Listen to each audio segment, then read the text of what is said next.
Din nou în direct, doamnelor și domnilor, cu informația momentului care vine din Budapesta. Ungaria a anunțat că se retrage din Curtea Penală Internațională. Ei bine, anunțul este făcut în contextul în care în Budapesta se află în vizită oficială premierul israelian Benjamin Netanyahu, cel care avea pe numele său un mandat de arestare pus chiar de Curtea Penală Internațională. Ni se alătură Andrei Șvarț, analist politică externă. Bună ziua, mulțumesc pentru prezență. Bună ziua, mulțumesc pentru invitație, doamna Mia. Vedem această decizie luată de Budapesta, de Ungaria. Anunțul vine de la guvernul din Budapesta, făcut în urmă cu puțin timp. Se retrage din Curtea Penală Internațională, în timp ce Benjamin Netanyahu se află acolo. Care ar putea fi consecințele? Mari consecințe negative pentru Ungaria nu există. Pentru Curtea Penală Internațională există consecințe încă din momentul în care Karim Khan, procurorul Curții Penale, a hotărât împreună cu ai săi colegi să lovească în legitimitatea apărării unui stat democratic care se luptă împotriva unui regim terorist, cel de la Teheran, și al grupărilor teroriste pe care acesta le controlează, Hamas, Hezbollah, milițiile Houthi din Yemen și alte grupări, în momentul în care Karim Khan, deci, a pus sub acuzare pe Bibi Netanyahu, prim-ministrul israelian, împreună cu ministrul apărării de la acel moment al statului Israel, Gallant. În acest moment, Curtea Penală are, deci, și au fost emise mandate de arestare împotriva acestora. Singurul stat democratic care a beneficiat, între ghilimele, de un asemenea comportament, spre exemplu, în situația războiului din Ucraina, provocat de agresiunea Federației Ruse. Acolo sunt puși sub acuzare Putin, Gerasimov și alții în mod bine meritat, dar din partea celor care se apără a Ucrainei nu se află nimeni sub acuzare și acest lucru este din nou foarte corect. În cazul Israelului, în schimb, Karim Khan a acționat cu o dublă măsură și în acest fel a decredibilizat acțiunile curții.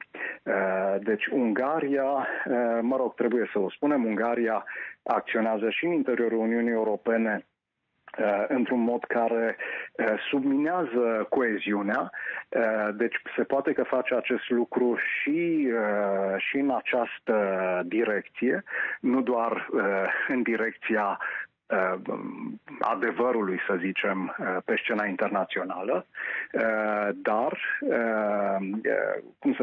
există o expresie care spune că și un ceas stricat arată timpul corect de 2 ori pe zi. Acest lucru este adevărat și în această situație. Ungaria, din perspectiva mea, are dreptate să facă acest lucru, să se retragă dintr-o structură care s-a autodecredibilizat, s-a autofaultat, la fel precum este pusă în discuție către Statele Unite, inclusiv structura care ar trebui să se ocupe de protejarea drepturilor omului la nivel internațional, din partea Națiunilor Unite, Human Rights Council, acel Consiliu al Drepturilor Omului cu sediul la Geneva, care de fapt a fost din cauza majorității automate de care beneficiază statele nedemocratice, Rusia, China și statele islamice în speță, dar nu numai, au de fapt dus spre o scenetă ridicolă lupta aceasta pentru prezervarea drepturilor omului. Avem state precum Qatar, Iran, Arabia Saudită, Rusia, Venezuela, care conduc diversele comitete ale Națiunilor Unite pentru drepturile femeii, pentru drepturile minorităților de diferite feluri și așa mai departe. Deci, Trebuie să ne uităm și spre o reformare a Națiunilor Unite, o reformare a acestor organizații care ar trebui într-adevăr să apere și să vegheze la respectarea regulilor respectului reciproc între națiuni. Și, pe de altă parte, vedem cum Statele Unite a impus deja sancțiuni împotriva procurorului Karim Khan.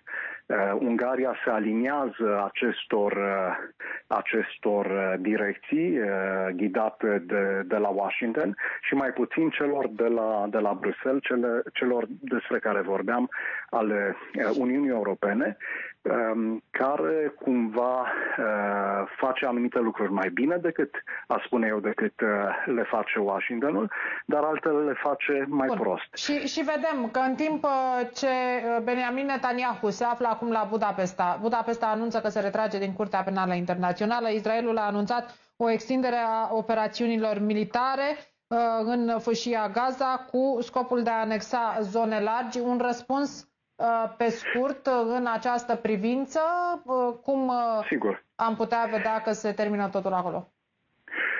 Trebuie să ne gândim că sunt deja un an și câte luni? Vreo 7 luni, 8 luni de când sunt de la momentul 7 octombrie, acel masacru din sudul Israelului, și încă sunt ținuți de către grupările teroriste în Gaza ostatici israelieni. Mai sunt câteva zeci în mâinile lor, 59, dintre care vreo 20 și ceva mai sunt în viață. Hamasul și celelalte grupări nu i-au eliberat nici măcar în acest moment.